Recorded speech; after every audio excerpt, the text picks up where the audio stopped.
empieza Alberto Mendi Martos y se titula la comunicación Interferometría óptica estelar de muy corta base. Estudio de parámetros atmosféricos. 1. Análisis. Vale, adelante. A disfrutar.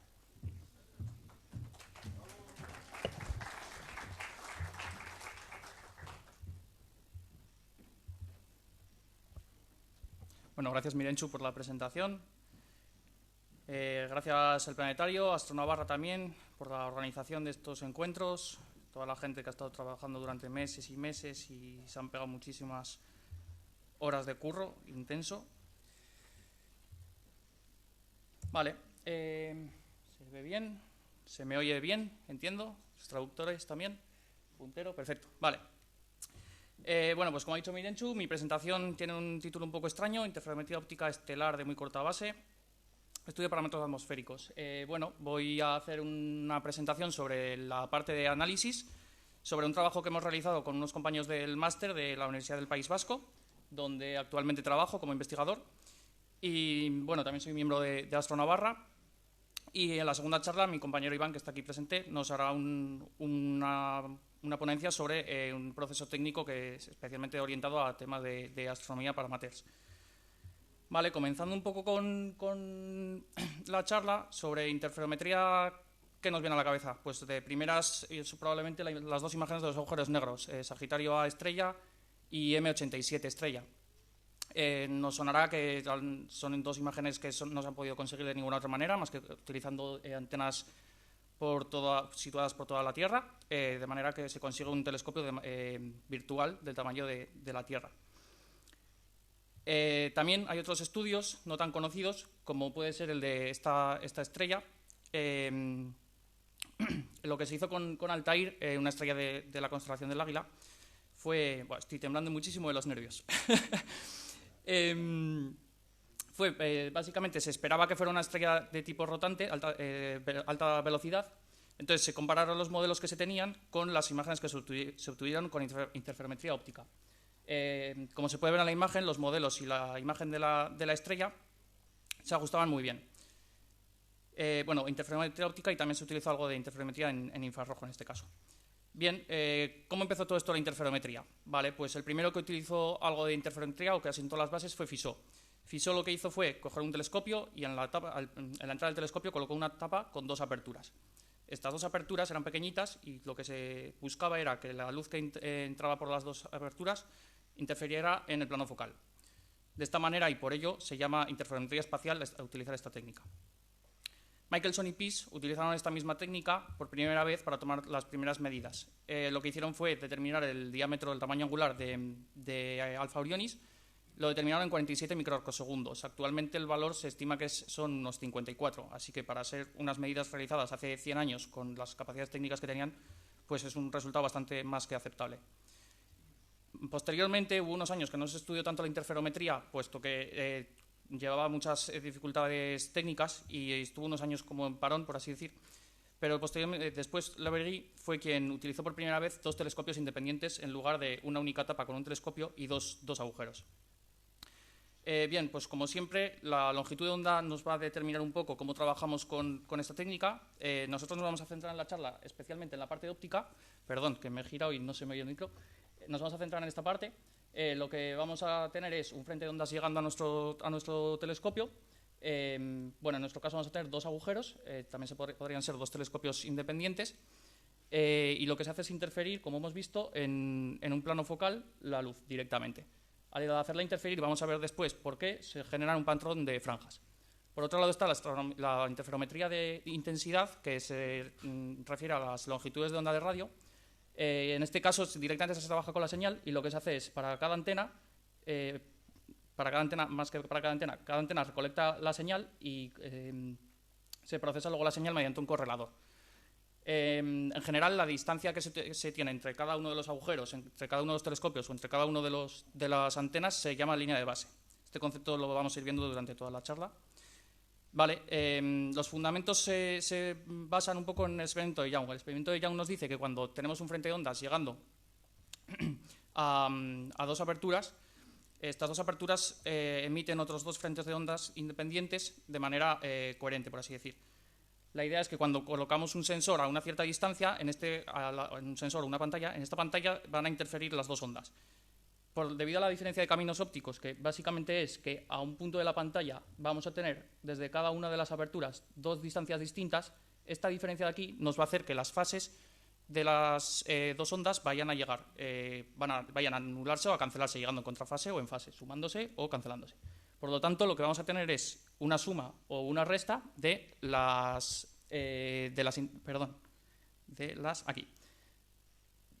intensidades generándose este patrón de franjas. Nuestro interferómetro, ¿qué tiene? Vale, nosotros lo que hemos hecho ha sido, hemos estudiado 3 estrellas donde tienen un cierto tamaño angular alfa prima. Igual me apaño mejor con el ratón y no molesto tanto al tema de... ¿Se ve el ratón? Vale, así no estoy girándome, que creo que no sé si está cogiendo bien el micro. Vale, tenemos una estrella y tendríamos aquí lo que es nuestro telescopio. Nuestro telescopio le hemos puesto una tapa también con agujeros. ¿Para qué? Para hacer interferir y generaremos este patrón de interferencias que tenemos aquí. Bueno, dependiendo un poco de la línea de base, que es la distancia que hemos dicho entre los agujeros, del tamaño de los agujeros, del diámetro, e incluso también de su disposición, si están en una orientación, en otra, si tenemos más agujeros, pues cómo están situados, este patrón va a cambiar. Este patrón cambia y podemos estudiar también su calidad mediante el concepto de la visibilidad. Este concepto simplemente es una relación entre el máximo y el mínimo de la intensidad del patrón. Cuando el patrón es mejor, como es este caso de aquí, el máximo y el mínimo son muy distintos. Vemos aquí el corte fotométrico. Hay una amplia diferencia entre el nivel del máximo y de los mínimos adyacentes.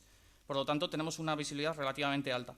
Sin embargo, cuando el máximo y el mínimo van aproximándose, se van pareciendo, como es el último caso, la visibilidad nos disminuye. Por lo tanto, la calidad del interferograma es peor.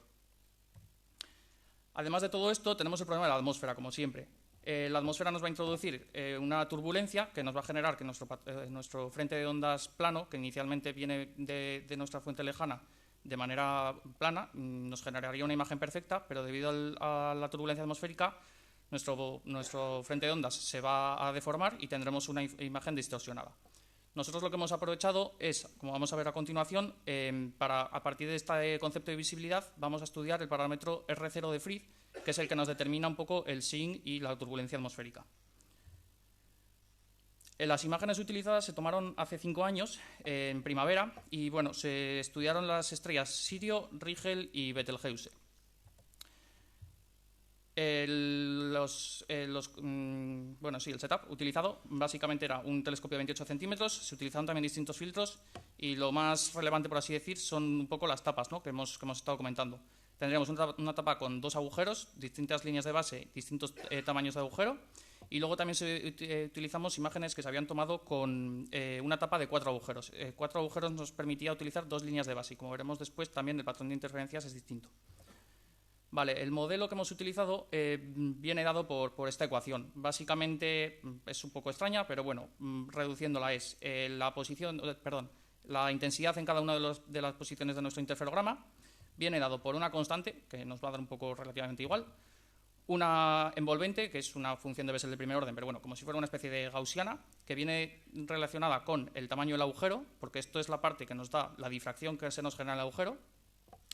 Luego tenemos la visibilidad y tenemos un coseno multiplicado por esta visibilidad.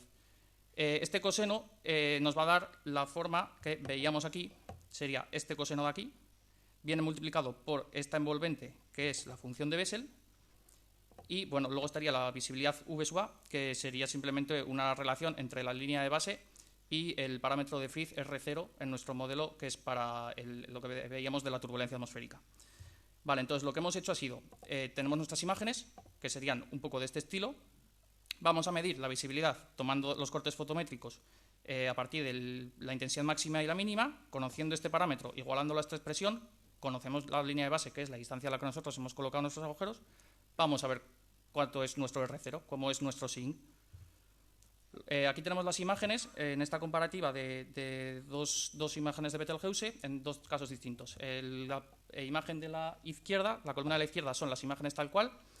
La columna del medio serían los cortes fotométricos obtenidos de las imágenes y la columna de la derecha serían las curvas teóricas obtenidas una vez ya hemos ajustado el parámetro R0. Vale, destacar en primer lugar, por un lado, los mínimos no llegan a 0. que era un poco lo que estábamos viendo. En nuestro caso teníamos unas líneas de base muy cortas y básicamente esto se produce por el SIG. Luego aquí también nos interesaría ver, así viendo las imágenes, nos llama mucho la atención cambio de número de franjas, ¿no? De líneas. Esto es debido a la línea de base. Cuanto más línea de base tenemos, se nos introducen más franjas de interferencia. Por otro lado, este otro ejemplo de Sirio, aquí queríamos destacar sobre todo el cambio del tamaño de los agujeros. El D, al ser más grande, se nos produce menos difracción y por lo tanto nuestra fuente se asemeja más a una fuente puntual. Cuando D es más pequeño, como tenemos en el primer caso, nuestra curva se ancha, ¿no? Se difracta más. Y para terminar, por último, ya esta es la imagen que obtenemos con el patrón de 4 agujeros, 2 líneas de base. Aquí vemos también que nuestro modelo se ajusta muy bien. Una vez ya hemos calculado el R0, obtenemos una curva muy parecida al corte fotométrico experimental. De hecho, ya no solo por estos picos máximos que tenemos aquí, que claramente se ajustan, sino incluso estas curvaturas de aquí que no terminan de bajar, que no tienen una forma de U, se pueden llegar a ver en el corte fotométrico. Estos parámetros R0 que hemos visto en estas gráficas ya estaban aquí ajustados. Los hemos ajustado a partir de estas curvas. Lo que hemos hecho ha sido representar nuestros valores de visibilidad frente a los valores de línea de base. Una vez ajustados esos valores de visibilidad, hemos despejado el R0 y entonces es como hemos hecho las curvas anteriores. Como conclusión, pues hemos obtenido patrones de franjas de 3 estrellas distintas, que realmente no son unas franjas cualesquiera, son unas franjas que nosotros hemos generado mediante interferencia. Estos patrones de interferencia estaban limitados por difracción en nuestro caso y además teníamos unas visibilidades muy bajas debido al SIG atmosférico. Por otro lado, estos mismos patrones tenían una dependencia con las líneas de base y con el tamaño de los agujeros. Entonces, como hemos visto, si teníamos más línea de base teníamos más franjas y si teníamos un D mayor teníamos menos difracción y por lo tanto nuestra curva era más estrecha. Ya no sé si lo he dicho bien. Lo repito, D pequeño, más difracción y por lo tanto más ancha. No sé si lo estaba diciendo al revés y bien. Y por último, cálculo del SIG y de la turbulencia atmosférica, representando V como una función de B, hemos obtenido el R0. Como hemos visto, estas gráficas tenían muy poquitos puntos. Entonces, aquí es donde nosotros queríamos pedir un poco de colaboración, PROAM, porque al final son unas medidas que se pueden hacer con telescopios amateur. Y pues sí que vendrían muy bien para estudiar mejor estos modelos, para realizar mejores medidas del R0 y en general, pues para fomentar un poco este tipo de medidas, que también la interferometría es algo que no se suele hablar mucho de ello, se conoce, pero está ahí y también se puede hacer a un nivel amateur también, se puede colaborar. Espero que os haya gustado.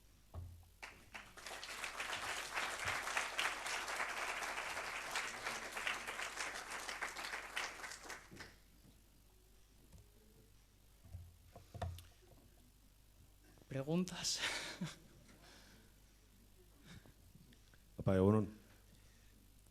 Colaboración PROAM, me estás pidiendo, ¿en qué sentido? ¿Cómo sería esa colaboración? ¿En qué consistiría? ¿Hay algún setup tipo? ¿Vale cualquier tipo CCD? Vale. Iba a decir lo que no quería mi compañero que dijera, que es la segunda charla va sobre eso. Pero le voy a echar le voy a echar una mano.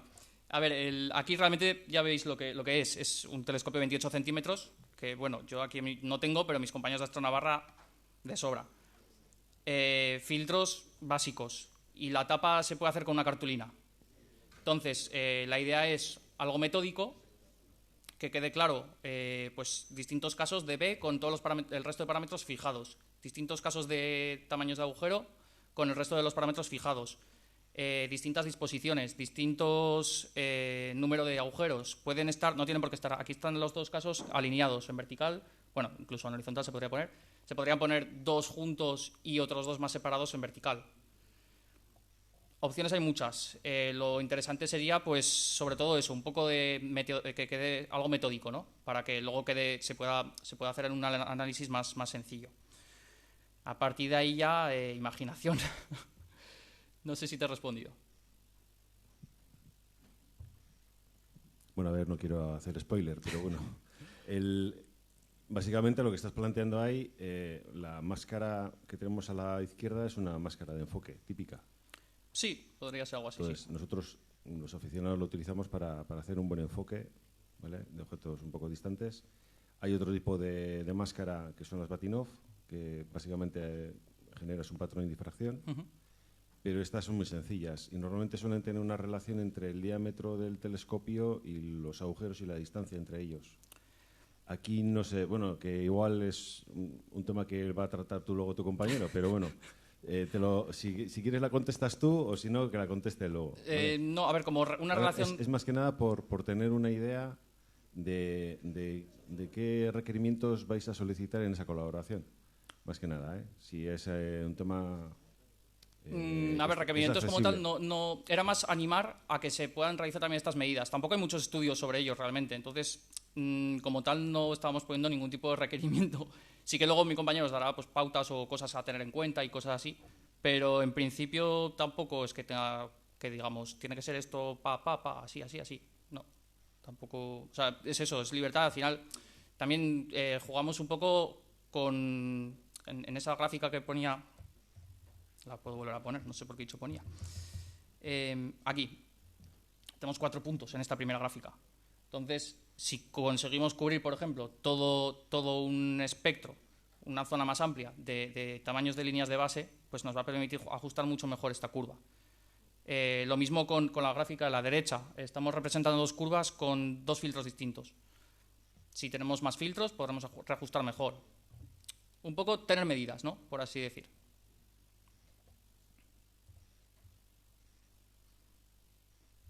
¿Alguna otra? Por ahí. Precisamente en ese ajuste de visibilidad has supuesto una estrella con una iluminación uniforme, pero realmente esas estrellas gigantes tienen limb darkening. Entonces, ¿podéis imaginar utilizar filtros muy azules y muy infrarrojos para medir justamente el limb darkening?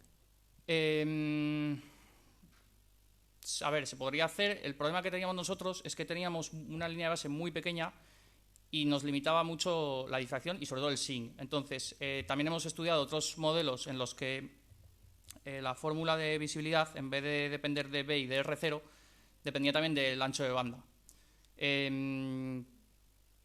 Con el ancho de banda sí que la visibilidad disminuiría, pero ya a estudiar el limb darkening de una estrella, yo creo que se nos queda un poco lejos para nuestro nivel. ¿Se podría hacer? ¿Qué me decís? A mí me parece demasiado, pero no lo sé. No lo sé. Joder, me parecería la leche, vaya, eso desde luego. Eso sí, seguro, pero no lo sé. Yo creo que ni nos lo habíamos planteado, vaya. Les miro a ellos por ver también qué cara ponían, ¿eh? Sí. ¿Qué? Sí, súbete. Bueno, desde ahí. ¿Le podéis pasar el micro a este chico que va a hacer más un comentario que una pregunta? Sí, la cosa es que en esos interferogramas de ahí no es la estrella resuelta, es su patrón de difracción. Entonces el limb darkening, si fuese la estrella resuelta, si pudiésemos verla bien, sí, pero con el patrón de interferencia no sé si se podrá ver el limb darkening, no lo sé, pero... es que son fuentes puntuales para nuestro tamaño de telescopio, claro. No las resolvemos ni siquiera sin tapa. Entonces con tapa, que la línea base es menor que el tamaño grande del espejo del telescopio, yo creo que el limb darkening se nos queda muy lejos con el setup, sí.